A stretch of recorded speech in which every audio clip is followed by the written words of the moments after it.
Buletin Didik 25 Jun bersama saya Fazilah Hani Harun. Assalamualaikum dan salam sejahtera. 3 penuntut universiti akan mewakili Malaysia dalam kejuaraan dunia Adobe Certified Associate ACA yang berlangsung secara maya pada akhir tahun ini. Mereka yang terpilih adalah pemenang 3 tempat pertama pada finali kejohanan ACA Malaysia 2021 di Facebook ACA Championship Malaysia semalam. Teo Zi Ting dari College Universiti Tunku Abdul Rahman dinobatkan pemenang, diikuti Tan Jia Yi dari Universiti Malaya dan Nur Nadira Razali dari Universiti Teknologi Swinburne. Dalam norma baru ini, karya seni mereka diteliti di platform sembang berkumpulan secara digital oleh pemeriksa ACA menerusi live stream. Kejohanan ACA Malaysia 2021 turut memperkenalkan anugerah perdana buat julung kalinya yang dimenangi oleh Imran Syafiq Muhammad Zain dari Universiti Teknologi Mahara Puncak Alam. Kejohanan anjuran kreatif Cloud Community ini menyediakan platform kepada pelajar jurusan seni dan reka bentuk mempamerkan karya masing-masing di pentas yang lebih besar selain membuka banyak peluang untuk mereka seperti mendapatkan pekerjaan. Pertandingan itu terbuka kepada semua pelajar institusi pengajian tinggi, sekolah menengah, kolej dan politeknik. Majlis Dekan Pendidikan Universiti Awam MEDC mengucapkan tahniah dan terima kasih atas keprihatinan Kementerian Pendidikan KPM dalam meningkatkan bilangan guru di Malaysia dan pada masa yang sama menyelesaikan isu ribuan graduan pendidikan yang belum mendapat penempatan. Dalam satu kenyataan, pengerusi MEDC, Profesor Datuk Dr. Noor Azhar Nordin berkata pihaknya menyokong pengumuman mengenai pengambilan khas 18,702 orang guru secara one-off bagi menampung keperluan semasa. MEDC jelasnya turut senada menyokong pengambilan guru dibuat dengan mengutamakan graduan Ijazah Sarjana Muda Pendidikan ISMP dari Universiti Awam selain Institut Pendidikan Guru IPG yang telah berdaftar dengan Suruhanjaya Perkhidmatan Pendidikan. Terdapat juga yang belum dipanggil temuduga atau sudah lulus temuduga tetapi belum dapat penempatan. Profesor Datuk Dr. Noor Azhar berkata graduan pendidikan dari Universiti Awam dan IPG sudah mempunyai kelayakan ikhtisas dalam bidang pendidikan. Mereka juga telah mengikuti kurikulum pendidikan yang menepati Standard Agensi Kelayakan Malaysia MQA dalam pelbagai pengkhususan selain dilengkapi kemahiran menyelesaikan masalah termasuk pendigitalan pendidikan seiring pelaksanaan PDPR dalam tempoh pandemik. Terdahulu Menteri Kanan Pendidikan Datuk Dr. Aziz Jidin memberi jaminan graduan pendidikan akan diberi keutamaan dalam pengambilan khas guru secara one-off. Anak-anak jika tidak dipantau akan mudah terleka. Disebabkan itu ramai ibu bapa yang sanggup berkorban masa untuk berada di samping anak-anak ketika PDPR. Selain mengawasi tingkah laku anak-anak, kehadiran ibu bapa juga dapat memberi masa yang berkualiti di samping mengeratkan hubungan kekeluargaan. Mengadaptasi sistem pendidikan PDPR mengambil masa buat guru, apatah lagi anak-anak. Sehingga kini masih ramai yang memerlukan ibu bapa di sisi untuk membantu mereka menjalani kaedah norma baharu itu. Keberadaan ibu bapa di sisi dilihat memberi kelegaan buat anak-anak. Bagi Ashraf Naim, memantau PDPR kedua-dua anaknya, Arissa Husna dan Ain Fatia, masing-masing murid tahun 3 dan tahun 1, adalah rutin biasa buatnya dan isteri. Turut bertugas sebagai guru dan bekerja dari rumah, Ashraf akan meminta isteri berada di samping anak-anak ketika PDPR sekiranya dia perlu melakukan kaedah sama dengan murid-muridnya. Bukan sekadar sebagai tanda sokongan, keberadaannya dirasakan dapat membantu kelancaran proses pembelajaran anaknya. Dari sekecil-kecil perkara seperti menghulurkan pemadam dan pembaris sehinggalah kepada penyesuaian aspek teknikal seperti membetulkan pencahayaan komputer riba dan menyesuaikan audio. Macam mereka bersesi PDPR di rumah, siapa yang nak guide mereka? Ya, cikgu mereka, tapi tak sama guide dengan bila bersemuka. Mereka boleh guide daripada dalam talian saja, daripada skrin saja. Kan? Dia tak sama dengan apa yang bantuan ataupun panduan yang mereka perlukan daripada kita yang bersemuka dengan dia. Contohlah, kalau yang paling mudah sekali, kalau anak saya nakkan sesuatu ataupun orang kata dia nakkan bahan apa yang cikgu dia nak, dia nak kita minta tolong kita sediakan, kan? Sebab kadang-kadang ialah budak-budak ni dia dah kalut depan komputer ataupun depan tablet, dia dah tak nak buat benda lain dah, dia duduk situ je, dia nak minta tolong mak ayah dia ambilkan. Ini yang terjadi kalau pada anak-anak saya yang di sekolah rendah lah. Ketika PDPR, mungkin terdapat masalah di luar kawalan dan pengetahuan anak-anak. Di sini, ibu bapa memainkan peranan penting sebagai orang tengah untuk memaklumkan masalah penerimaan akademik anak-anak kepada guru. Kadang-kadang saya tak boleh isi Google Form, jadi saya suruh papa saya lah tolong saya isikan. Lagi satu laptop ni papa saya guna, jadi dialah yang tahu macam mana nak. Bagi Cikgu Tesi anak Regin pula, keberadaan ibu bapa di samping anak-anak ketika PDPR amat dihargai bagi membantu mengukuhkan pemahaman murid-murid. Guru mengajar secara maya agak sukar untuk mengetahui tahap murid-murid di rumah. Oleh yang demikian, ibu bapalah yang melaksanakan tugas tersebut untuk memastikan anak-anak mereka mendapat bimbingan yang sepenuhnya dan memastikan anak-anak mereka dapat mempelajari topik-topik yang diajar oleh guru secara maya. Meskipun dianggap penting, ada sesetengah pula menganggap kehadiran ibu bapa boleh meningkatkan tahap kebergantungan murid-murid kepada mereka sekaligus membentuk pelajar yang kurang berdikari. Ikuti laporan penglibatan ibu bapa ketika PDPR daripada aspek perkembangan psikologi murid-murid dalam siri kedua esok.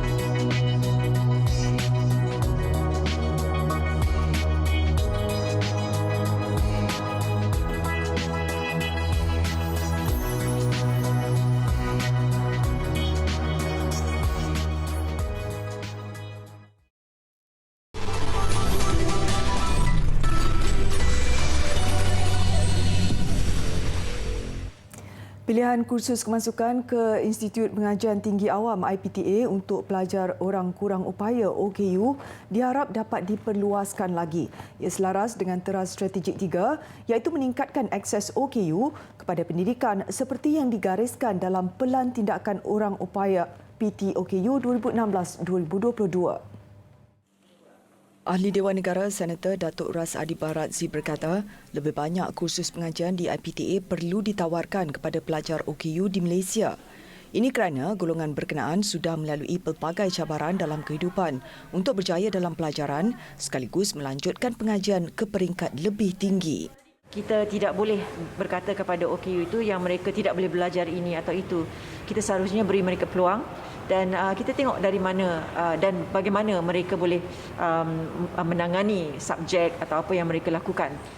Beliau mengulas dakwaan seorang calon OKU, Himaresh Vini Rajendran, yang telah dinafikan peluang untuk mengambil kursus yang dipohon melalui saluran UPU online baru-baru ini. Sementara itu, Badan Bukan Kerajaan Institut On Jaafar IOJ yang bekerja rapat dengan hampir 100 IPTA dan IPTS di seluruh negara turut menyokong lebih banyak peluang diberikan kepada pelajar OKU untuk melanjutkan pelajaran. Kita kena faham bahawa pelajar OKU juga adalah aset negara. Ya. Malahan cabaran yang dilalui oleh mereka adalah jauh lebih besar daripada pelajar-pelajar yang biasa. Dan dalam konteks ini, kita kena segerakan ataupun luaskan pemilihan kursus untuk mereka supaya mereka dapat terus menjadi aset yang terbaik untuk negara. Sebelum ini, melalui satu kenyataan, Kementerian Pengajian Tinggi KPT menegaskan dasar inklusif OKU di IPT masih diamalkan dan tiada sebarang sekatan terhadap golongan ini selain memberi penjelasan mengapa permohonan pelajar OKU terbabit tidak diterima. Peringatan buat semua. Jawatankuasa Khas Jaminan Akses Bekalan Vaksin COVID-19 JKJAV meminta segera melaporkan kepada pihak berkuasa jika anda diminta membayar vaksin atau janji temu. Tegas jawatankuasa itu, suntikan vaksinasi COVID-19 adalah percuma di Malaysia di bawah program imunisasi COVID-19 kebangsaan. Orang ramai diminta untuk terus melaporkan kepada Polis Diraja Malaysia PDRM sekiranya ada tawaran penjualan vaksin dibuat kepada mereka. Mengulas lanjut dalam satu kenyataan media, Badan Bertindak Imunisasi COVID-19 CITF membuat 2 laporan polis pada 14 dan 22 Jun lalu hasil aduan orang ramai mengenai dakwaan aktiviti penjualan vaksin baru-baru ini. Difahamkan beberapa tangkapan telah dibuat. Badan itu menegaskan vaksin tidak boleh dijual kepada penerima atau dibekalkan kepada pihak lain tanpa kebenaran Kerajaan Persekutuan selain tiada kelulusan dikeluarkan kepada mana-mana pihak untuk tujuan itu. Zoo Melaka sebelum ini merayu bantuan orang ramai dan pihak korporat bagi menampung kos pembelian makanan kira-kira 600 haiwan di zoo itu. Bagi terus bertahan, mereka terpaksa mengawal perbelanjaan termasuk kos makanan dan penyelenggaraan. Menyedari hakikat itu, Jabatan Perkhidmatan Kuarantin dan Pemeriksaan Malaysia MAKIS tampil menghulurkan bantuan. Sebanyak 3 tan ayam sejuk beku dianggar bernilai RM30,000 disumbangkan kepada Zoo Melaka dalam usaha memastikan bekalan makanan haiwan di pusat riadah itu mencukupi. Sumbangan disampaikan Timbalan Menteri Pertanian dan Industri Makanan 1, Datuk Seri Ahmad Hamzah kepada Yang di-Pertua Majlis Perbandaran Hang Tuah Jaya, Datuk Syahdan Othman siang tadi. Ia adalah sumbangan kedua menerusi Lembaga Pemasaran Pertanian Persekutuan Fama selepas pihaknya menyerahkan 5 tan sayuran dan buah-buahan kepada zoo berkenaan minggu lalu. MAKIS memang sentiasa memberikan sumbangan bukan sahaja pada Zoo Melaka, bahkan zoo di Kuala Lumpur, zoo negara yang selalu kita datang menyumbang. Daripada ketika bila Zoo Melaka betul maklumkan, jadi kita datang ke Melaka. Sumbangan berjumlah RM10,000 turut disalurkan bagi tujuan perubatan kepada haiwan di Zoo Melaka. Bantuan yang diberi kepada Zoo Melaka dan Majlis Perbandaran Hang Tuah Jaya tidak terputus-putus daripada minggu lepas dibawa ke minggu ini. Minggu lepas dibagi sayur, minggu ini dibagi 3 tan berbentuk daging ayam dan juga daging. Jadi bagi pihak Zoo Melaka, saya ucap terima kasih kepada MAKIS dan juga MAFI kerana sumbangan tersebut dapat membantu kami sedikit sebanyak untuk meneruskan program konservasi di dalam kawasan Zoo Melaka ini. Durian atau raja buah sangat digemari rata-rata rakyat Malaysia. Mempunyai rasa yang unik dan bau yang kuat, harganya boleh mencecah ratusan ringgit untuk sebiji durian. Antara jenis durian termahal ialah duri hitam atau blackthorn dan musang king. Setiap jenis durian mempunyai tekstur dan kepadatan serta rasa manis, pahit dan lemak yang berbeza. Durian kaya dengan kalsium, serat makanan, besi, vitamin C dan vitamin B kompleks. Ia sangat baik untuk memperbaiki kekuatan otot dan tekanan darah, sistem pencernaan dan kesihatan kulit, selain menyokong sistem saraf dan sistem imun serta meningkatkan pembentukan sel darah merah. Tapi, tahukah anda, seulas durian kira-kira 40 gram mengandungi 54 kalori. Sementara purata durian seberat 1 kilogram mengandungi hampir 1,350 kalori.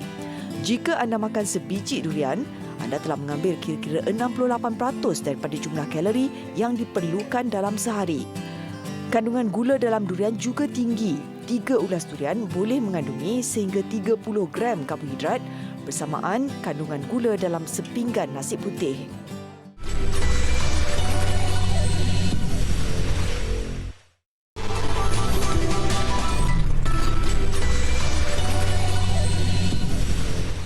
Shanghai memperkenalkan secara rasmi hotel serba mewah yang juga tertinggi di dunia. J Hotel dengan 165 bilik berada pada ketinggian 632 meter di Menara Shanghai yang juga bangunan kedua tertinggi di dunia. Ketika ini ia telah pun mula menerima tetamu dengan harga tawaran istimewa $470 untuk satu malam. Untuk penginapan suite yang dilengkapi lampu kristal dan sauna berharga lebih $10,000. J Hotel memiliki 7 restoran, spa, kolam renang di tingkat 84 dan menawarkan perkhidmatan 24 jam. Malah salah satu restorannya terletak di tingkat 120. Menurut jurucakap hotel ini, pihaknya menerima tempahan memberangsangkan sebaik ia dibuka.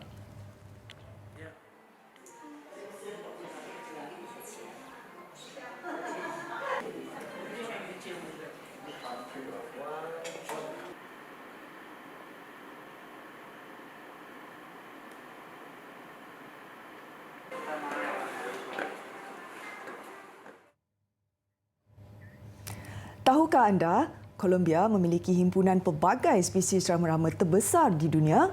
Berdasarkan kaji selidik Natural History Museum di London, kira-kira 20% daripada spesies haiwan itu berada di Colombia.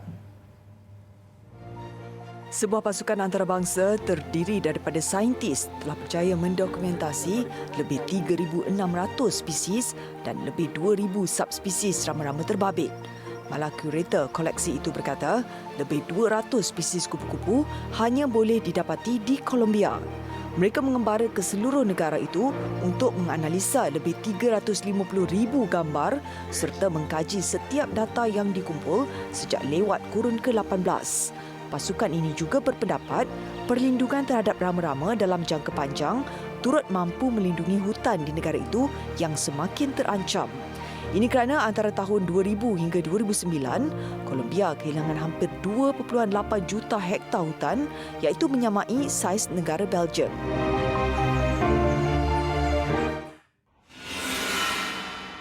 Ini pula sistem pertahanan labah-labah ketika cuaca hujan lebat dan banjir. Di wilayah Gippsland di Australia, kelihatan tebaran sarang laba-laba yang besar seolah-olah hamparan sutera. Seperti manusia, haiwan ini yang kebiasaannya berada di tanah juga bertindak berpindah ke kawasan yang lebih tinggi.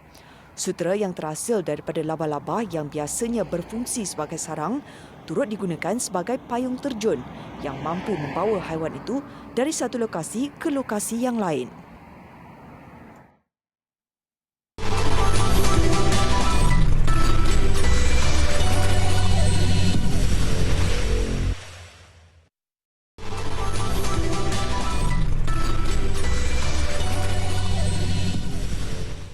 Sekalipun masih ada kecewa tewas tipis pada aksi pertama menentang Nagoya Grampus pada aksi sulung 3 hari lalu, Wakil Negara Johor Darul Takzim JDT tetap optimis menyasarkan kemenangan ketika turun untuk perlawanan kedua Liga Juara-Juara Asia ACL menentang Ratchaburi FC jam 10 malam ini. Seperti JDT, Ratchaburi juga tewas aksi pertama dan tentunya kedua-dua pasukan akan berhabis-habisan memburu 3 mata pertama. My expectations always are to win. Always. Because that is how we need to think. We need to expect victory. Because this is why we come to compete. We don't come only to be in the beach and see what happens. We want to expect that we are going to win. JDT pernah tewas 1-2 kepada Ratchaburi FC semasa aksi pemanas badan musim 2019. Tetapi itu 2 tahun lalu dan banyak yang sudah berubah. Barisan Harimau Selatan sedia mempamerkan tahap permainan yang lebih baik berdepan lawan yang pernah bergelar juara Liga Divisyen Utama pada 2012. Pada masa yang sama, Mora juga mengingatkan anak buahnya supaya berhati-hati memandangkan beberapa pemain sudah mengutip kad kuning. Ratchaburi pula seakan bergelut dalam saingan Liga Thailand pada kedudukan ke-8 ketika ini. Justru JDT bolehlah mengambil kesempatan itu untuk memberi kemenangan kepada Mora yang menyambut ulang tahun kelahirannya ke-42 hari ini.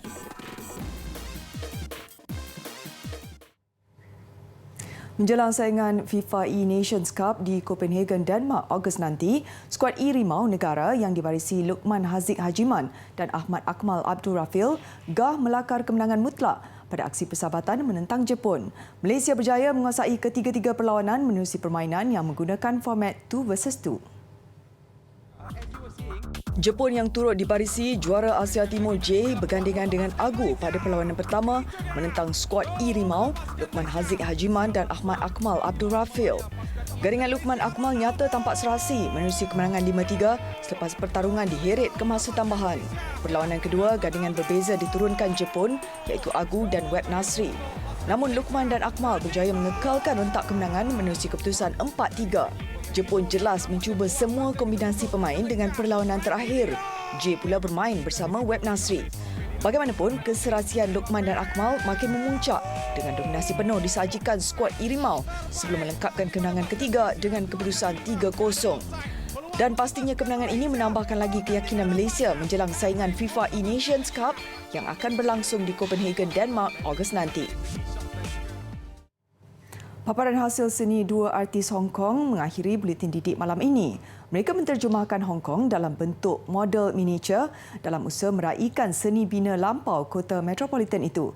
Saya Fazlani Harun, salam hormat dan Assalamualaikum.